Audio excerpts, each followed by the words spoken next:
السلام علیکم۔ آج کا ہمارا ٹاپک ہے کہ بہت سے لوگ ہم سے پوچھتے ہیں کہ آذربائیجان میں جاب مل جاتی ہے یا آذربائیجان میں ورک پرمٹ مل جاتا ہے۔ تو میرا یہ جواب ہوتا ہے سمپلی بہت سے لوگوں کو، اور وہ برا منا جاتے ہیں، کہ آذربائیجان میں ان امپلائمنٹ تقریباً 22% ہے۔ یہ آفیشیل ان امپلائمنٹ ہے، لیکن ان آفیشیل کی اگر ہم بات کریں تو وہ اس سے زیادہ ہے۔ اور آذربائیجان میں پڑھے لکھے لوگ جو ہیں وہ کافی موجود ہیں جو آپ کو سستے ایز اے ورکر مل جائیں گے۔ تو جب یہاں پر 22% ان امپلائمنٹ ہے آذربائیجان میں، اور آپ کو ایک ورکر زیادہ سے زیادہ $200 منتھلی پہ ایک اچھا پڑھا لکھا ورکر مل جاتا ہے، تو پھر کسی بھی کمپنی کو باہر سے ایسا ورکر ہائر کرنے کی کیا ضرورت ہوگی کہ جس کو لینگویج بھی نہیں آتی، اور جسے ہائر کرنے پر کمپنی کو، گورنمنٹ کو سالانہ 1000 منات ٹیکس بھی دینا پڑے، اور ساتھ ہی ساتھ کمپنی کو یہ بھی شو کروانا پڑے کہ 5 لوکل ورکر ہائر کر کے اس کے بعد ایک فارنر ورکر ہائر کیا جا سکتا ہے۔ تو یہ 3 باتیں ہیں جس وجہ سے آپ کو جاب ملنا باکو آذربائیجان میں بہت مشکل ہے۔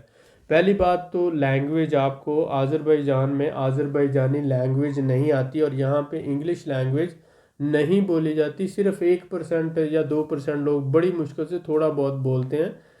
آپ کو آذربائیجانی لینگویج سیکھنے کے لیے اور سمجھنے کے لیے کم سے کم 4 سے 6 مہینے کا عرصہ لگ جائے گا۔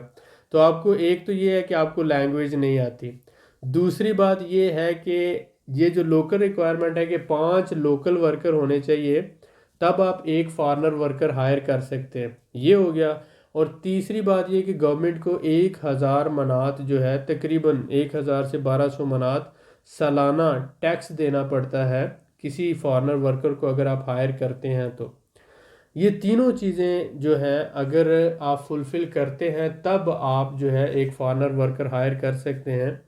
اب اس میں جو گورنمنٹ نے رکھا کہ آپ ایک جنرل ورکر ہائر نہیں کر سکتے، ایک ایسا ورکر ہائر کر سکتے ہیں جو آذربائیجان میں جو وہ سکل یا پروفیشن سے ریلیٹڈ وہ بندہ اویلیبل نہ ہو۔ آپ کو پہلے گورنمنٹ کو پروو کرنا ہوگا کہ یہ بندہ جو ہے آذربائیجان میں مجھے نہیں مل رہا، اور میں جو باہر سے ہائر کر رہا ہوں وہ ہائیلی سکلڈ اور ہائیلی پروفیشنل بندہ ہے۔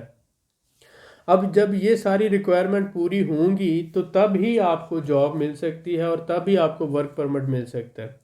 اب سوال یہ پیدا ہوتا ہے کہ بہت سے لوگ جو کہتے ہیں کہ آذربائیجان میں وہ آپ کو ورک پرمٹ دے دیتے ہیں یا آپ کو اچھی جاب دے دیتے ہیں، مطلب وہ میں نے یہ بھی دیکھا کہ لوگ کہتے ہیں $800 جاب کی آفر ہے، کہ بھائی آذربائیجان میں $200 میں جتنے ورکر آپ کو چاہیے میں آپ کو ہائر کر کے دیتا ہوں۔ جتنے ورکر آپ کو چاہیے، 500 چاہیے، 1000 چاہیے، آپ کو 200 سے $250 میں بڑی آسانی سے مل جائے گا۔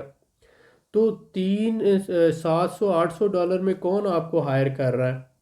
اگر کوئی کر رہا ہے تو وہ آپ کے ساتھ فراڈ کر رہا ہے، اسکیم کر رہا ہے۔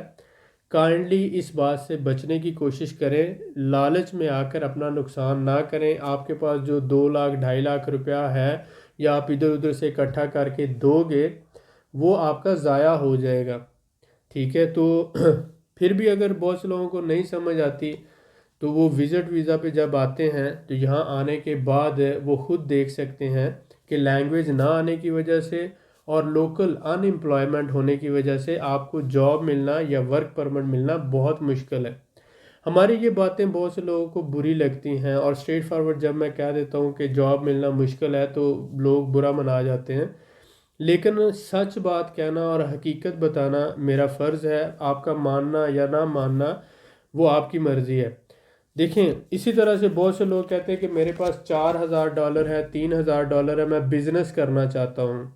دیکھیں، جب آپ آئیں گے آذربائیجان تو آپ کا کوئی $1500 1200 تو آنے پہ خرچہ ہو جانا ہے، ٹکٹ اور باقی رہائش وغیرہ کا۔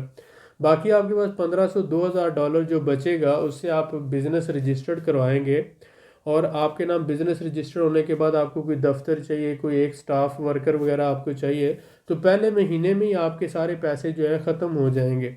اس کے بعد آپ کس طرح سے اپنے بزنس کو رن کر سکو گے اور کیسے آپ جو ہے بزنس کو چلا سکو گے؟ تو اس کے لیے کم سے کم، اس لیے میں کہتا ہوں کہ اگر آذربائیجان میں آپ نے چھوٹا سا بھی کوئی کام کرنا ہے تو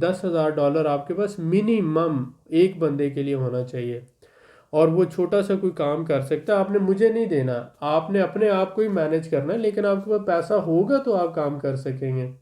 تو جو لوگ یہ کہتے ہیں ٹھیک ہے کمپنی $500-600 میں رجسٹرڈ ہو جائے گی، لیکن کمپنی رجسٹرڈ کروانا ہی تو مین بات نہیں ہے۔ آپ نے آفس لینا ہوتا ہے، کم سے کم ایک ورکر ہائر کرنا ہوتا ہے، پھر آپ جو کام کرنا چاہتے ہیں اس کے لیے بھی آپ کو پیسے چاہیے، پھر آپ کا لیونگ کا ایکسپینس ہے، آپ کے فوڈ کا ایکسپینس ہے، پھر کسی بھی کام کو چلنے کے لیے 3-4 مہینے کا ٹائم لگتا ہے، وہ 3-4 مہینے کا خرچہ ہونا چاہیے آپ کے پاس۔ تو بہت سی باتیں ہیں جو آپ کو کڑوی لگتی ہیں، لیکن یہ حقیقتیں ہیں۔ ہم آپ کو بتاتے ہیں کہ بھئی جاب نہیں ہے، ورک پرمٹ آپ کو نہیں ملے گا، آپ سیلف امپلائڈ اپنا کوئی بزنس کر سکتے ہو، اپنا کوئی کام کر سکتے ہو، لیکن اس کے لیے آپ کے پاس پیسہ ہونا چاہیے۔ اگر آپ کے پاس سکل ہے اور پیسہ نہیں ہے تو آپ اپنے ساتھ کوئی انویسٹر ملا لیں اور مل کے ٹیم ورک میں 2 یا 3 لوگ مل کے کام کر لیں، تو وہ آپ کے لیے بیٹر ہے۔ تو میں تو جو مجھے پتہ ہے یا جو حقیقت ہے وہ آپ کو بتاؤں گا۔ برا لگتا ہے تو لگے، آپ برا مناتے ہیں تو منا جائیں، آپ جو ہے وہ اچھا نہیں سمجھتے وہ آپ کی مرضی ہے، لیکن میرا فرض ہے کہ میں حقیقت آپ کو بتاؤں۔ ہاں، انویسٹر کے لیے آذربائیجان میں سکوپ ہے، ٹرکی سے زیادہ انویسٹر یہاں پہ منافع کما رہے ہیں۔ جن کے پاس پیسہ ہے وہ گھر لے کر کرائے پہ دے دیتے ہیں، وہ زمین لے لیتے ہیں، اور پچھلے آپ دیکھیں 1 سال میں تقریباً 30 سے 40% پراپرٹی کی پرائسز بڑھی ہیں۔ انویسٹمنٹ پوری دنیا سے یہاں پر ہو رہی ہے۔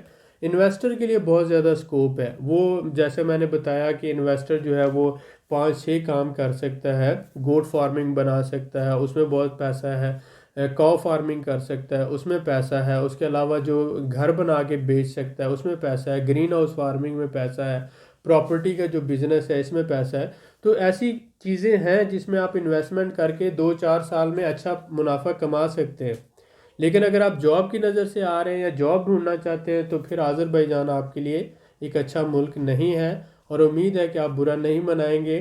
مجھ سے جب پوچھیں گے تو جو سچ ہے وہ میں بتاؤں گا، کیونکہ مجھے آپ کی بد دعائیں نہیں چاہیے۔ جو آپ کے پاس تھوڑے سے پیسے ہیں اسے اپنے پاس محفوظ رکھیں اور اپنوں کی مشکلات دور کرنے میں اس کا استعمال کریں۔ بہت شکریہ، اپنا خیال رکھیے گا۔